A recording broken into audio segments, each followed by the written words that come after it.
Ngayong gabi nga gagawa ako ng pipino with tuna salad. Ayan. Try natin to kasi nakita ko yan dyan. Nakita ko lang din sa may Facebook to na itong pipino salad na to. Kaya itatry natin. Ito nga, nabaltan ko na yung pipino dyan. Kaya kung ayaw nyong baltan yung pipino, okay lang din. Kasi nga, pwede lang naman din na hindi baltan. At yan, inalis ko na nga din yung mga buto nyan. Kasi yan yung nagpapasabaw dyan sa may pipino. Kaya inalis ko na nga din yung mga buto. Kaya kung gusto nyong may buto, okay lang naman. Pero ako inalis ko kasi nga, nagsasabaw siya. Kaya inalis ko yung mga buto. Naalis ko na nga yung mga buto dyan at in-slice ko na nga lang ng ganyan. Pinag-apat ko lang yung slice niyan. Saka ko siya in-slice ng maliliit. Kayo kung anong gusto nyong i-slice, pwede lang naman sa pipino. Pwede nyo lang i-slice. Pwede lang din may design na i-slice. Kayong bahala kung ano ang gusto nyong pag-slice sa pipino. Ayan lang ang ginawa ko dyan. Simple lang. Para mabilis lang din ma-slice yung pipino. Ayan, binibilisan ko na ang i-slice dyan. Dinalawa ko na ang pag-i-slice dyan para yan mabilis matapos. At ito nga, yung century tuna with flakes oil, yan yung nilagay ko. Pwede ding malaki. Yung sa akin kasi maliit lang. Pero pwede lang ding malaki. Maliit lang ginamit ko dyan kasi nga ito nga. Isa lang naman yung pipino dyan na ginamit ko kaya okay lang yan. At saka maglalagay tayo ng mayonnaise. Half cup lang yan, yung mayonnaise.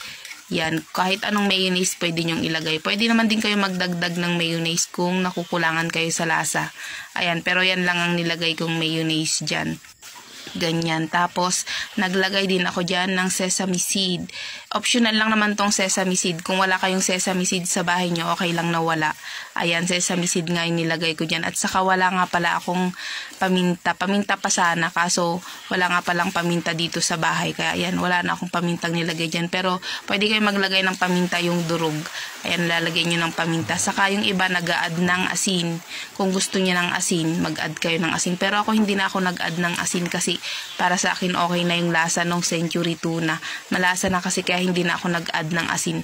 Ayan, at hindi naman din ako mahilig sa maalat. At ito na, nagawa na natin itong pipino salad natin with tuna. Ayan, ang sarap pala talaga ano. At saka yung iba naglalagay nga pala dyan ng ng sesame oil o kahit anong oil dyan. Ako hindi na ako naglagay ng sesame oil kasi nga, ayan, may oil na yung century tuna.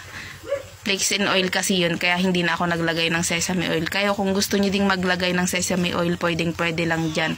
Mag-add na lang kayo dyan kasi yan din naman yung nakalagay dun. Pero ako hindi na yan.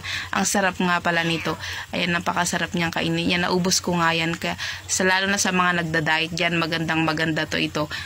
Tamang-tama po sa inyo to sa mga nagda-diet. And pang gabi nyo okay na yan. Ito lang po. Bye. Thank you for watching. See you sa next vlog.